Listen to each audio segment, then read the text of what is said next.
If you've ever felt invisible, worthless, like you didn't matter to anyone, this story will break you and rebuild you, because what happens when a starving, rejected Omega is dragged to the wedding of the Alpha who destroyed her, when she's forced to watch him marry another woman in front of the entire pack that cast her out, will leave you speechless.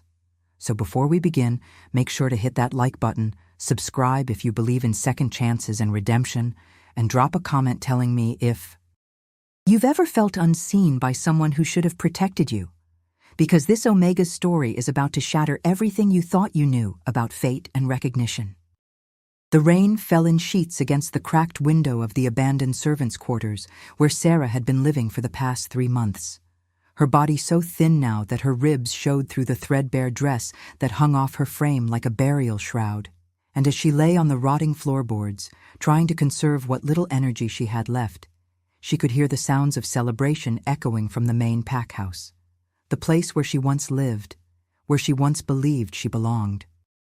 Before Alpha Cade had looked at her with those cold silver eyes and said the words that still echoed in her mind every single day, "You were never meant to be mine." The rejection hadn't been private or merciful. It had been public, brutal, performed in front of the entire Silver Moon pack during the autumn gathering. And when Cade had severed their bond with a single declaration, Sarah had felt something inside her die. Not just her heart, but the very essence of what made her Omega, what made her whole. And in the months that followed, she had been pushed further and further to the margins of pack life, until she was nothing more than a ghost haunting the edges of a world that no longer wanted her. She had tried to leave, tried to cross into neutral territory where rogues and the bondless gathered, but her wolf was too weak, her body too broken, and every time she made it to the border, something pulled her back. Some invisible thread that refused to let her go, even though staying meant slowly starving to death in a place that despised her existence. The pack provided nothing, no food, no shelter, no acknowledgement, and the few Omega friends she once had now looked away when she passed, their eyes filled with pity and fear, because associating with a rejected Omega was considered bad luck, a stain that could spread, and so Sarah had learned to survive on scraps, on what she could find in the forest, on the mercy of rainwater and wild berries that made her sick more often than they nourished her. Tonight the celebration was louder than usual, music and laughter and the howling of wolves in their animal forms, and Sarah knew what it meant because the entire pack had been talking about it for weeks. Alpha Cade was getting married, he was taking a new Luna, a beautiful elite Omega named Vivienne from the Northridge pack, a strategic alliance that would strengthen Silver Moon's position and erase the embarrassment of Cade's previous bond with a low-born nobody like Sarah. The door to her hovel crashed open without warning, the wood splintering as 2 pack warriors stepped inside, their expressions a mixture of disgust and cruel amusement. And before Sarah could even scramble to her feet, the larger one, a beta named Cress, grabbed her by the arm and hauled her upright, his grip so tight it left immediate bruises on her already mottled skin. "The Alpha wants you at the wedding," Cress said, his voice dripping with mockery. And Sarah's heart dropped into her stomach because this made no sense. Cade hadn't spoken to her, hadn't looked at her, hadn't acknowledged her existence since the rejection. So why would he want her at his wedding? Unless it was for something terrible. Unless it was to humiliate her one final time. "Please," Sarah whispered, her voice barely audible. "Please don't make me go. I can't watch that." But the warriors weren't interested in her pleas. They dragged her out of the servants' quarters and through the rain, her bare feet slipping in the mud, her dress soaked and clinging to her skeletal frame. And as they pulled her toward the main hall where the ceremony was taking place, Sarah felt her wolf whimper deep inside her chest, a sound of pure animal despair that no one else could hear. The grand hall was magnificent, decorated with silver ribbons and moonflowers, hundreds of candles casting a warm golden glow over the assembled pack members who stood in their finest clothes, their faces bright with joy and celebration. And at the front of the hall stood Alpha Cade in a black ceremonial suit, his dark hair slicked back, his silver eyes fixed on the woman beside him. Vivienne was everything Sarah wasn't, tall and graceful with long platinum hair and flawless skin, wearing a white gown that shimmered like starlight, and when she smiled up at Cade, the entire room seemed to sigh with approval, with the rightness of this union, because this was what an Alpha's Luna was supposed to look like, powerful and beautiful and worthy. The warriors shoved Sarah into a corner near the back, a spot where she could see everything but where she was partially hidden by a pillar. And as the pack elder began the bonding ceremony, Sarah felt tears streaming down her face, hot and humiliating. Because watching Cade pledge himself to another woman was like dying all over again, like having her heart ripped out a second time while she was still trying to heal from the first. The ceremony progressed with all the traditional rites, the exchange of vows, the binding of hands with silver cord, the marking ritual where Cade would bite Vivian's neck and forge a new Luna bond, and Sarah wanted to close her eyes, wanted to look away, but she couldn't because some masochistic part of her needed to see it, needed to witness the final death of the future she had once imagined. But then something strange happened. As the elder raised his hands to bless the union, as Cade leaned down to complete the marking, Sarah felt a surge of heat explode through her body, so intense and sudden that she gasped aloud, and the sound echoed through the hall with unnatural clarity, cutting through the ceremony like a knife through silk. Every head turned toward her, hundreds of eyes landing on the starving Omega in the corner, and Sarah felt her legs buckle as the heat intensified, spreading from her core outward until her entire body was burning, glowing, and she realized with dawning horror what was happening because she had read about this in the old texts, in the forbidden histories that most packs had forgotten.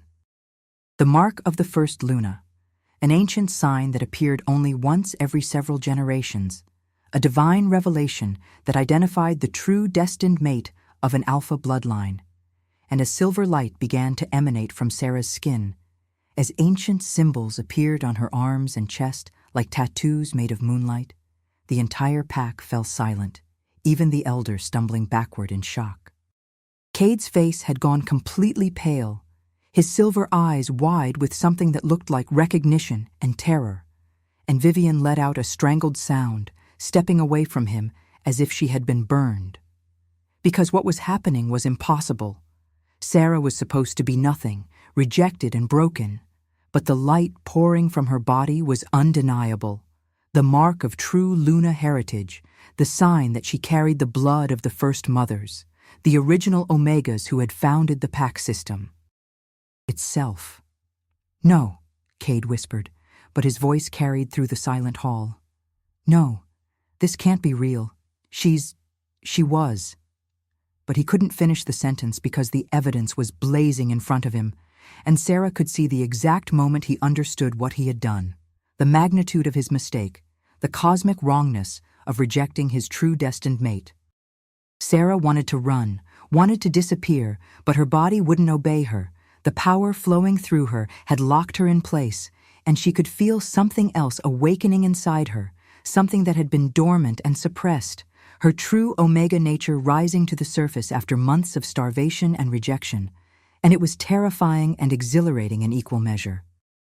The pack began to murmur, voices rising in confusion and awe, and then someone near the front, an old warrior named Thane, dropped to one knee, his head bowed in a gesture of profound respect, and like a wave the gesture spread through the crowd, pack members kneeling one after another, even the elder, even the council members, because the mark of the first Luna commanded reverence from all wolves, regardless of rank or status. Vivian stood frozen at the altar, her beautiful face twisted with rage and humiliation, and when she finally found her voice, it came out as a shriek. "This is a trick. She's using dark magic. She's trying to sabotage the wedding because she's jealous and pathetic."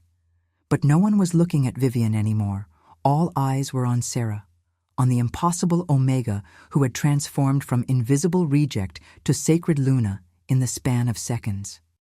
Cade moved first, stepping away from the altar and walking toward Sarah with slow, deliberate steps, his expression unreadable, and Sarah felt her heart hammering so hard she thought it might burst because she didn't know what he was going to do, whether he would reject her again, whether he would call her a fraud, whether he would have her executed for disrupting his wedding.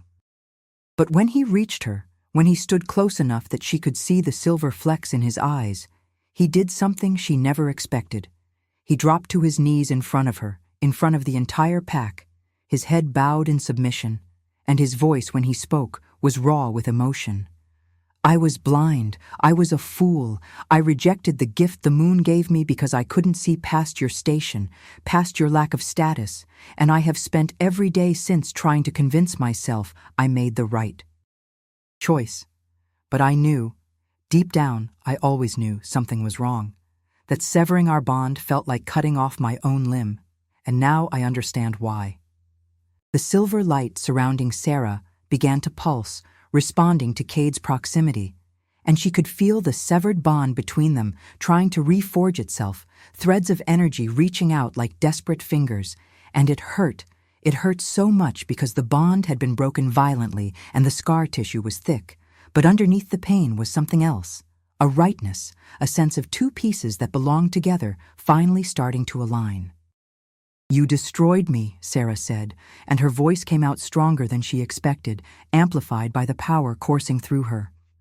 "You looked at me like I was nothing, like I was garbage, and you threw me away in front of everyone, and I have been dying slowly ever since, starving and alone. And you want me to what? Forgive you because some ancient mark appeared on my skin, because fate decided to prove you were wrong." Cade lifted his head, and Sarah saw tears streaming down his face, actual tears from the alpha who never showed weakness, never showed emotion, and the sight of it sent a crack through her armor of pain and rage. "I don't deserve forgiveness," Cade said, his voice breaking. "I don't deserve you. I know that. But the bond, Sarah, the bond is still there underneath the rejection. I can feel it trying to come back, and my wolf has been howling inside me since the moment I severed it, punishing me, tormenting me, because I rejected my true mate out of pride and stupidity, and I will spend the rest of my life trying to make this right if you'll let me." Behind him, Vivienne let out another shriek. "You can't be serious, Cade. You're going to humiliate me like this, in front of both our packs. You're going to abandon our wedding for this creature." But before Cade could respond, before anyone could respond, the pack's head healer, an ancient woman named Moira, who rarely left her chambers, appeared at the entrance to the hall, her white hair glowing in the candlelight, her eyes fixed on Sarah with an intensity that made the young Omega shiver.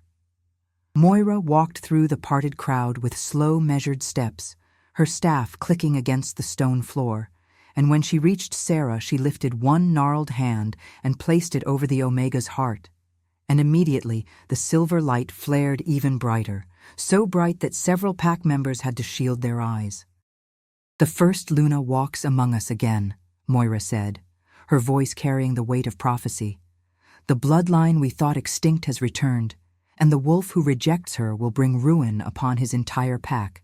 But the wolf who claims her, who protects her, who allows her to rise to her full power, will usher in an age of strength and prosperity, the likes of which we have not seen in 300 years.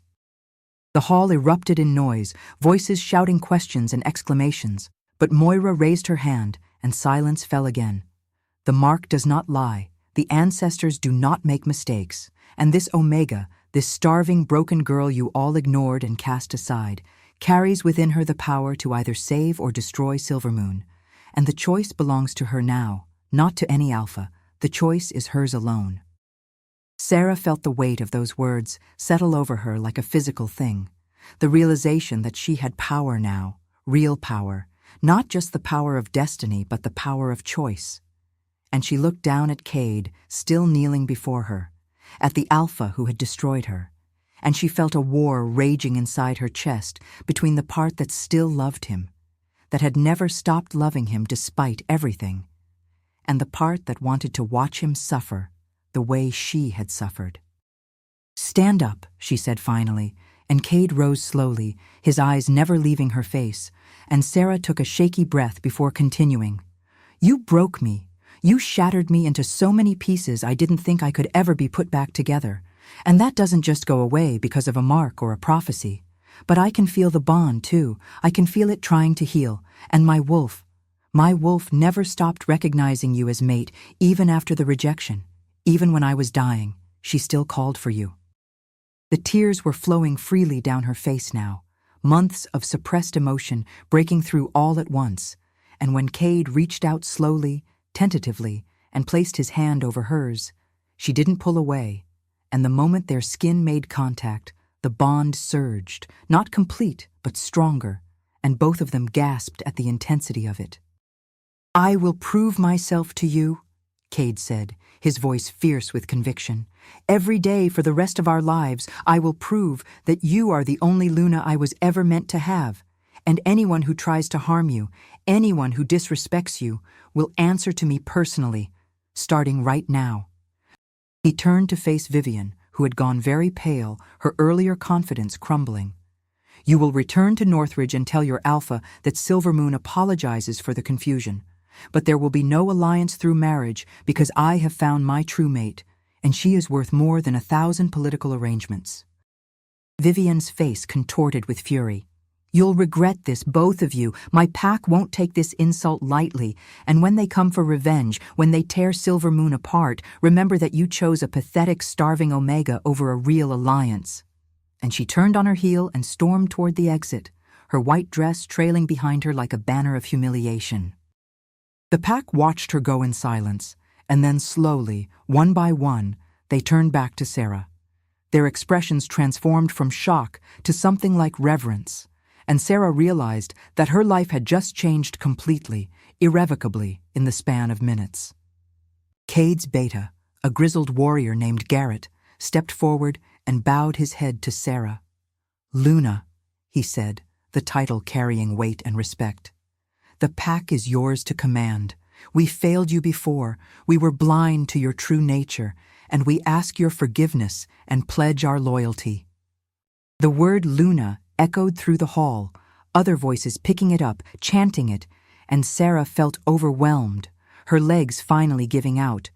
But before she could fall, Cade caught her, lifting her into his arms with a gentleness that seemed impossible from someone so powerful. And she could feel his wolf rumbling through his chest, a sound of protection and possession and desperate relief. "Take her to the Luna Chambers," Moira commanded. "She needs food, healing, rest. Her body has been pushed to the edge of death, and the awakening of her true power will tax her further. She must be cared for with the utmost attention." Cade nodded and began carrying Sarah toward the private wing of the pack house, and as they left the hall, as the crowd parted before them, Sarah caught glimpses of faces, some ashamed, some awed, some frightened, and she understood that nothing would ever be the same again.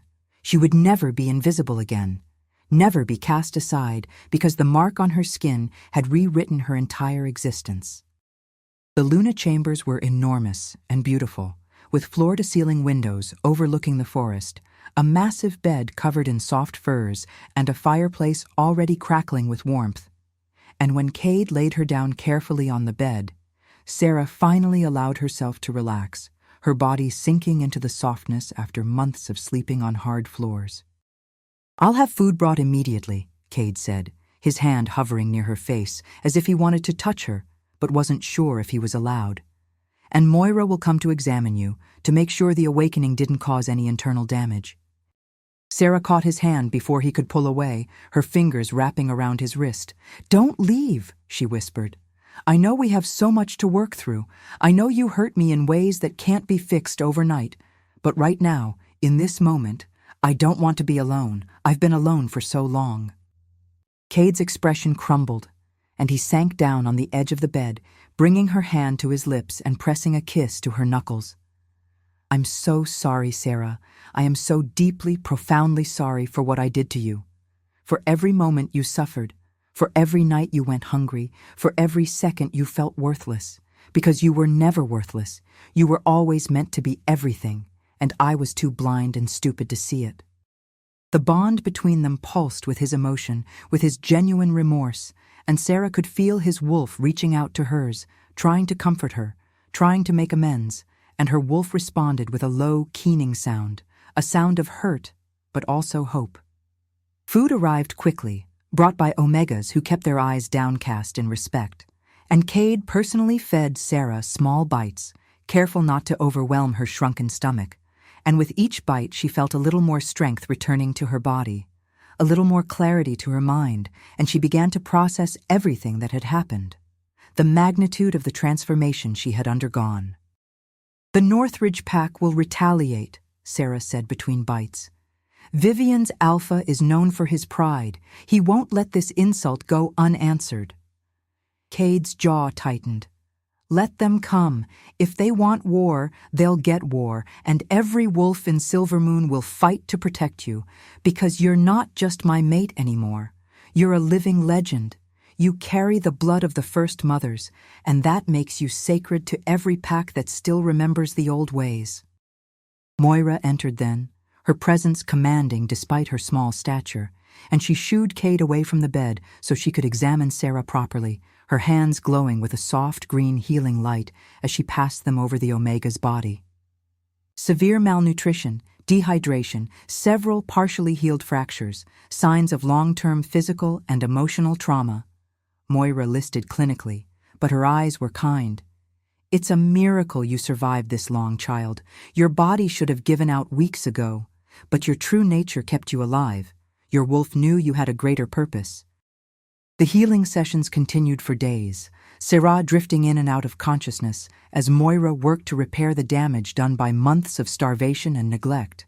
And through it all, Cade remained nearby, sitting in a chair by her bed, holding her hand, murmuring apologies and promises, and slowly, incrementally, Sarah felt the worst of her rage beginning to soften, not disappear, but transform into something more manageable, because she could feel through the bond that Cade's remorse was genuine, that he was tormented by what he had done, and her wolf kept insisting that he was still mate, still theirs, still worth forgiving.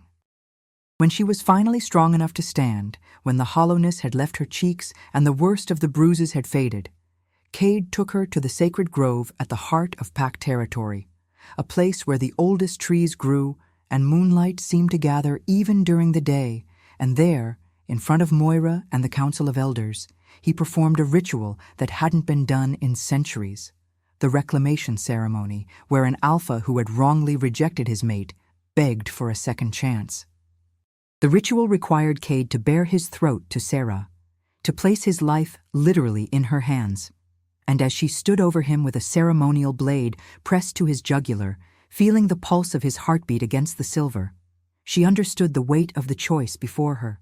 She could end him right now, take revenge for every moment of suffering, or she could choose mercy, choose to rebuild what had been broken. "I accept your reclamation," Sarah said, her voice steady. "But know this, Alpha Cade, if you ever make me feel invisible again, if you ever treat me as less than I am, I will leave, and no power in this world will bring me back. The bond will not be enough, do you understand?" Cade's eyes blazed with silver fire. "I understand, Luna. I will spend every day proving I am worthy of you, and if I fail, if I ever hurt you again, you won't need to leave because I'll tear my own throat out before I let myself cause you pain." She lowered the blade and helped him stand, and when their lips met for the first time since the rejection, the bond between them exploded back to full strength, no longer damaged, but whole and gleaming and unbreakable. And every wolf in the grove felt it, the rightness of it, the power of a true alpha and Luna pair united as they were meant to be.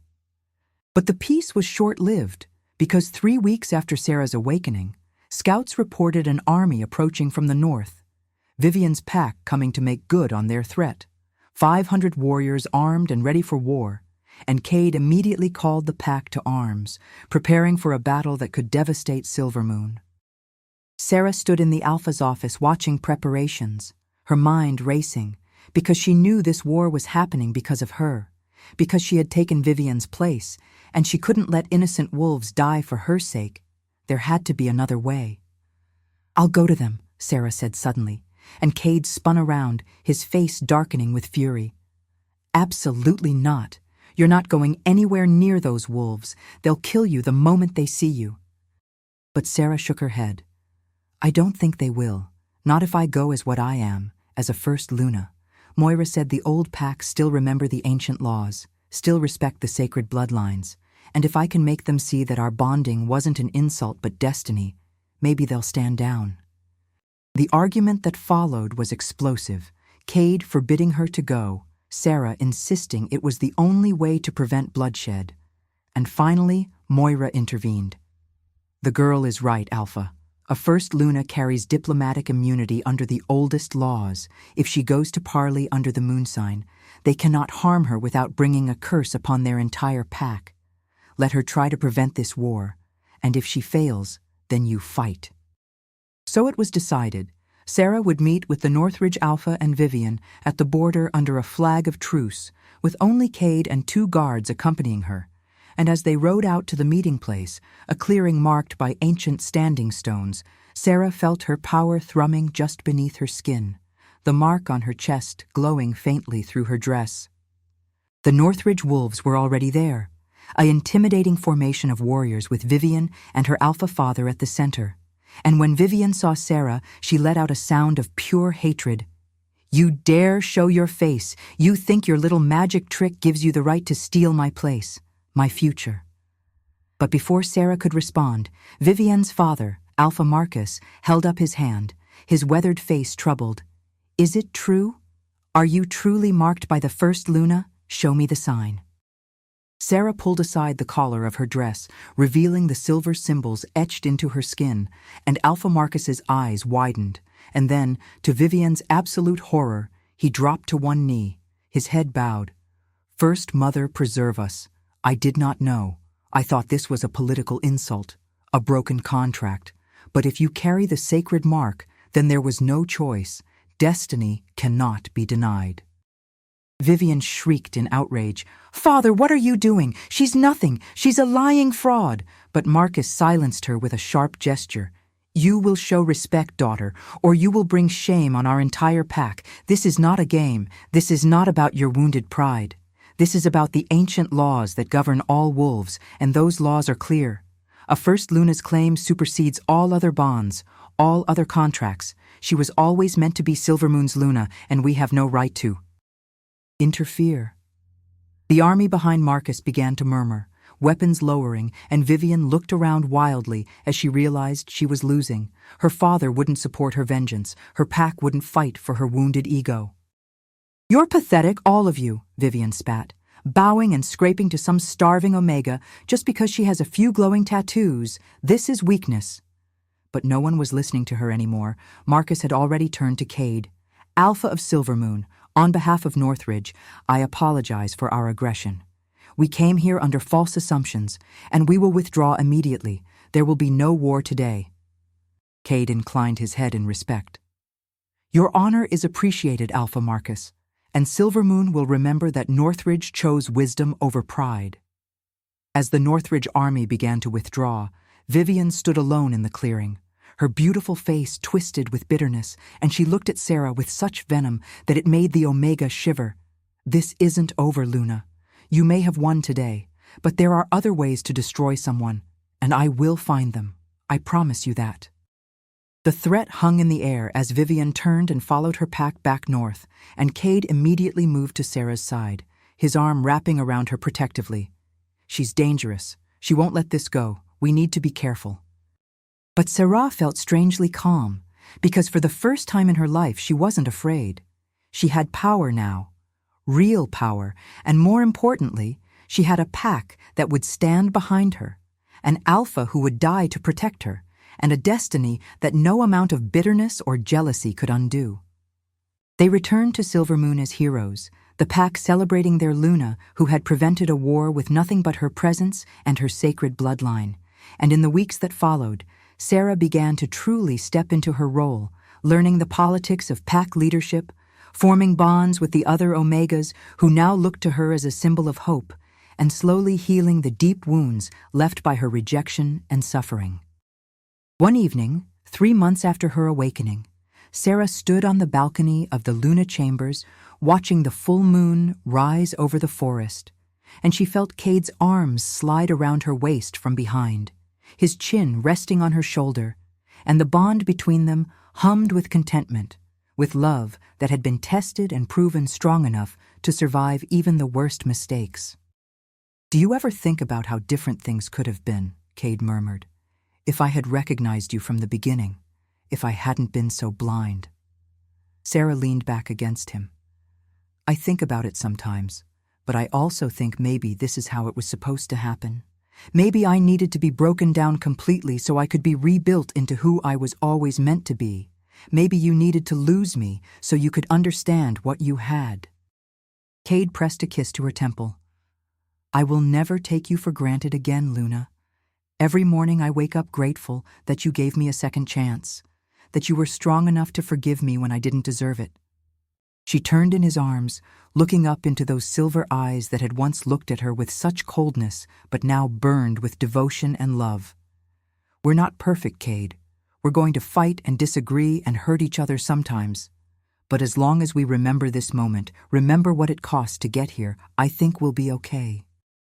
He kissed her then, deep and passionate, and Sarah felt her wolf singing with joy, finally at peace, finally home. And when they pulled apart, Cade rested his forehead against hers.